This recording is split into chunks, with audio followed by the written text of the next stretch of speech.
Guys இன்னைக்கு நம்ம ஒரு பஞ்சாபி மூவி பார்க்க போறோம். இந்த திரைப்படத்தோட முதல் கட்டத்துல நம்ம ஹீரோ ஹீரோயினி 2 பேத்துக்கும் கல்யாணம் ஆகுதுங்க. கல்யாணம் ஆனோனே இவங்க 2 பேரும் ரொம்பவே சந்தோஷமா இருக்காங்க. பட் கல்யாணம் ஆகி சில மாதங்கள் ஆன அப்புறமா ஹீரோயினிக்கு எந்த ஒரு நல்ல விஷயமும் நடக்கல. அதாவது அவங்க பிரெக்னன்ட் ஆவல. இதனால இவங்க என்ன பண்ணாங்கன்னா, ஊர்ல சுத்தி இருக்கிற நெறைய பேர்கிட்ட இதுக்கான அட்வைஸ வந்து நெறைய கேட்காங்க. அவங்களும் சொல்றாங்க. பட் இவங்க எவ்வளோ முயற்சி பண்ணாலும் இவங்க பிரெக்னன்ட் ஆவல. உடனே நம்ம ஹீரோவும் அவங்களும் என்ன பண்றாங்கன்னா, பக்கத்துல இருக்க ஒரு ஹாஸ்பிட்டலுக்கு போய் ஹீரோயினி செக்கப் பண்ணும்போது, ஹீரோயினிய பத்தி அவர் என்ன சொல்றார்ன்னா, இவங்க குழந்தை பெத்துக்கிறதுக்கான சான்ஸ் ரொம்பவே கம்மி அப்படின்னு சொன்னோனே, ஹீரோயினிக்கு என்ன சொல்றதுன்னே தெரியல. ரொம்பவே வருத்தப்படுறாங்க. ஹீரோ என்ன சொல்றான், "சரி நீ எத பத்தியும் கவலைப்படாத. குழந்தை இல்லன்னா என்ன நம்மளால வாழவே முடியாதா?" அப்படிங்கிற மாரி சொல்லி இவங்க 2 பேரும் பேசிட்டு இருக்காங்க. அப்படி பேசிட்டு இருக்கும்போது, ஹீரோயினி ஒரு நாள் சேடா வெளிய உட்காந்துருக்கும்போது, இவங்களுக்கு குழந்தை இல்லாதனால ஊர் மக்கள் எல்லாரும் என்ன பண்றாங்கன்னா, இவங்க முகத்துல முழிக்கிறது தப்பு அப்படிங்கிற மாரி சொல்லி, அவங்கள ரொம்பவே காயப்படுத்துறாங்க.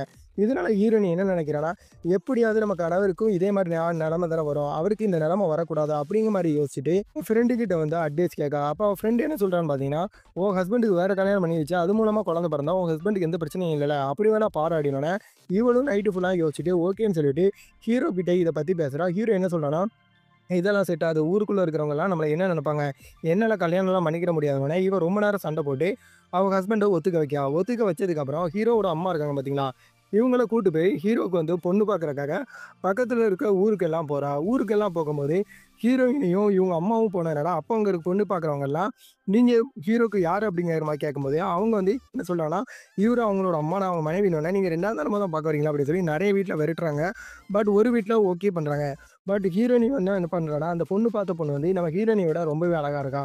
உடனே ஹீரோயினிக்கு நைட்டு என்ன கனவு வருதுன்னா, நம்ம ஹஸ்பண்டுக்கும் இவளுக்கும் கல்யாணம் ஆயிட்டுனா, கண்டிப்பா இவ வந்து நம்ம வீட்ட விட்டு வெளிய விரட்டிருவானே, அப்படிங்கிற மாரி சொல்லி அவ பயப்படுறா. அதனால இந்த சம்மந்தம் வேண்டான்னு யோசிச்சு, அதுக்கப்புறம் என்ன பண்ணலாம்? பட் நமக்கும் குழந்தை வேணும். நம்ம ஹீரோக்கும் வேற கல்யாணம் பண்ணணும்னு சொல்லிட்டு, அப்பதான் அவளுக்கு அவ தங்கச்சி ஞாபகம் வருது. உடனே இவ என்ன சொல்றான்னா, அவ ஹஸ்பண்ட்ட, "நம்ம வெளிய எதுக்கு பொண்ணு தேடணும்? எனக்கு தான் தங்கச்சி இருக்காளே, அவளே நம்ம வீட்டுக்கு வரட்டும்." அப்படிங்கிற மாரி சொல்லிட்டு பேசும்போது, ஹீரோ இதெல்லாம் சரிப்பட்டு வராது அப்படின்னோனே, ஹீரோவ இவ திட்டுறா. இதுக்கப்புறம் ஹீரோ இத பத்தி அவனோட ஃப்ரெண்ட்ஸ் கிட்ட எல்லாம் பேசும்போது, அவனுங்க எல்லாம், "நல்லா என்ஜாய் பண்ணுடா, உனக்கு நல்ல வாய்ப்பு தானே கிடைச்சிருக்கு." அப்படின்னோனே, ஹீரோ வந்து அவ தங்கச்சிகிட்ட இத பத்தி பேசும்போது, அவ என்ன சொல்றான்னா, "எனக்கு எதுவுமே தெரியாது. எங்க அக்கா தான் இத பத்தி என்கிட்ட கேட்டா. எனக்கு எங்க அக்கா சந்தோஷம் தான் முக்கியம்." அப்படிங்கிற மாரி இவ யோசிக்கா. இதுக்கப்புறம் இத பத்தி பேசுறதுக்காக ஹீரோவும், அவனோட ஒய்ஃபும் ஹீரோயினோட வீட்டுக்கு போம்போது, அங்க என்ன நடக்கும்னு பார்த்தீங்கன்னா, ஹீரோயினியோட தங்கச்சி இருக்கா. இவள பொண்ணு பார்க்கறதுக்காக அங்க ஒரு ஃபேமிலி வந்துரும். இத பார்த்து ஹீரோக்கு என்ன சொல்றதுன்னு தெரியாது. அவங்க எதுவும் பேசாம அங்க இருந்தே கிளம்பி வந்துருவாங்க. இவங்க வீட்டுக்கு வந்து உட்கார்ந்திருக்கும்போது, வீட்டுக்கு ஒரு ஃபோன் கால் வரும் நம்ம ஹீரோயினோட வீட்லருந்து. அதாவது என்னன்னா, ஹீரோயினியோட தங்கச்சி வந்து கெட்னா இவனோட ஹஸ்பண்ட் தான் கெட்டணும் அப்படிங்கிற மாரி சொன்னோனே, இவங்க ஹீரோயினியோட வீட்லயும் சரி வேற வழி இல்ல. நம்ம மூத்த பொண்ணோட வாழ்க்கை நல்லா இருக்கும்னா, 2வது பொண்ண குடுத்தாகணும்னு சொல்லிட்டு, அவங்க ஹீரோக்கும் ஹீரோயினியோட தங்கச்சிக்கும் கல்யாணம் பண்ணி வச்சுறாங்க. பட் இவங்க 2 பேத்துக்கும் கல்யாணம் ஆகுற வரைக்கும் ஹீரோக்கு ஒண்ணும் தெரியல. கல்யாணம் ஆனதுக்கப்புறம் பயம் வந்துரும். என்னன்னா, நம்ம ஹஸ்பண்ட் நம்ம தங்கச்சி நம்ம கிட்ட இருந்து பிரிச்சுருவாளோ அப்படிங்கிற மாரி. இதனால இவன் என்ன பண்றான்னா, ஹீரோவையும் ஹீரோயினி தங்கச்சி 2 பேத்தையும் சேர விடாம நம்ம ஹீரோயினி வந்து அங்க விளையாண்டுட்டு இருக்கா. இதனால ஹீரோ என்ன பண்றான்னா, இப்போ ஹீரோயினிய வெளியூர் அனுப்பணும்னு சொல்லிட்டு, அவங்க அம்மா வீட்டுக்கு கொஞ்ச நாளைக்கு அனுப்பி வைக்கான். அனுப்பி வச்ச உடனே, இவன் அவன் தங்கச்சியோட கொஞ்சமே சந்தோஷமாயிடுறான். அவங்களுக்குள்ள எல்லாமே நடந்துருது. இதுக்கப்புறம் ஹீரோயினி திருப்பி அவங்க அம்மா வீட்ல இருந்து வந்ததுக்கப்புறம், ஹீரோயினி என்ன பண்றான்னா, அவ தங்கச்சி கூட சண்டை போடுறா. என்னன்னா, எனக்கு அவர் தான் முக்கியம் அப்படிங்கிற மாரி சண்டை போடும்போது, ஹீரோயினியோட தங்கச்சியும், "உனக்கு ஒண்ணும் தெரியாதா?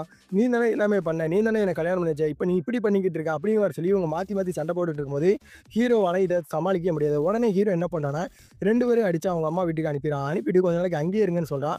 பட் இப்ப இவனால ஊருக்குள்ள நிம்மதியாவும் இருக்க முடியல. இதனால இவன் என்ன பண்ணிடலாம், அப்பப்போ அங்கங்க குடிச்சு கீழலாம் விழுந்துடலாம். உடனே ஊர்க்காரங்க எல்லாரும், "ஹீரோ இப்படியே இருந்தா விளங்காம போயிடும்." அப்படிங்கிற மாரி சொல்லி பஞ்சாயத்து கூட்டுறாங்க. கூட்டுன இடத்துல என்ன பண்ணாங்க, ஹீரோயினியும் அவ தங்கச்சியும் கூட்டு, "உனக்கு கொஞ்சமாச்சும் அறிவு இல்லையா? வெளிய எங்கேயாவது உன் புருஷனுக்கு குழந்தை இருந்தா தத்து எடுத்துக்கணும். அத விட்டு இப்படி தங்கச்சிய கட்டி வச்சா இப்படிதான் பிரச்சனை வரும். இப்ப இதுக்கு ஒரே வழி என்னன்னா, நீ உன் ஹஸ்பண்ட உன் தங்கச்சிக்கு விட்டுக் குடுக்குறது மட்டும் தான்." அப்படிங்கிற மாரி சொல்லி பேசினோனே, ஹீரோயினியும், "சரி ஓகே நான் என் ஹஸ்பண்ட என் தங்கச்சிக்கு விட்டுக் குடுக்குறேன்." அப்படிங்கிற மாரி சொல்லிட்டு, இவளும் அவளோட அப்பா வந்து இவளுக்கு கல்யாணத்துக்கு செஞ்ச எல்லாத்தையும் வாங்கிட்டு, தன்னோட அம்மா வீட்டுக்கு வந்து கிளம்பி போறா. பட் இவ போனாலும் ஹீரோக்கு வந்து இவள அனுப்பி வைக்க மனசே இல்ல. இப்ப இவன் என்ன பண்ணான்னா, அவளுக்கு கல்யாணத்துக்கு குடுத்த எல்லா பொருளையும் கொண்டுட்டு, இவன் தான் டிராக்டர்ல இறக்கி வைக்க போம்போது, ஹீரோயினி எல்லா பொருளையும் வாங்கிட்டு, "இப்போ உங்களுக்கு சந்தோஷமா?" அப்படின்னு கேட்கும்போது, அவளுக்கு பின்னாடி அவளோட தங்கச்சி வந்து நிப்பா. நின்னுட்டு என்ன சொன்னான்னா, "நீ கல்யாணத்துக்கு வாங்குன எல்லா பொருளையும் திருப்பி வாங்கிட்ட. பட் நீ ஒரு பொருள மட்டும் என்கிட்டயே குடுத்துட்டு போற." அப்படின்னோனே, "அப்படி என்ன பொருள்?" அப்படிங்கும்போது தான், அப்ப அவ என்ன சொல்றா அவ தங்கச்சி, அவ கன்சீவா இருக்கிற விஷயம், அதாவது அவ பிரெக்னன்ட்டா இருக்கிற விஷயத்த வந்து அவ அக்கா கிட்ட சொல்றா. "குழந்தைக்காக தானே நீ என்ன மாமா கல்யாணம் பண்ணி வச்ச. இப்போ அந்த குழந்தை என் கையிலேயே குடுத்துட்டு நீ போற அப்படின்னு சொன்னேன்னா, அவ அக்காவுக்கு ரொம்பவே சந்தோஷமாகும். அதுக்கப்புறம் தான் அவ அக்கா யோசிப்பா, நம்மக்காக தான் நம்ம தங்கச்சி வந்து என் வாழ்க்கையவே சாக்ரிஃபைஸ் பண்ணா.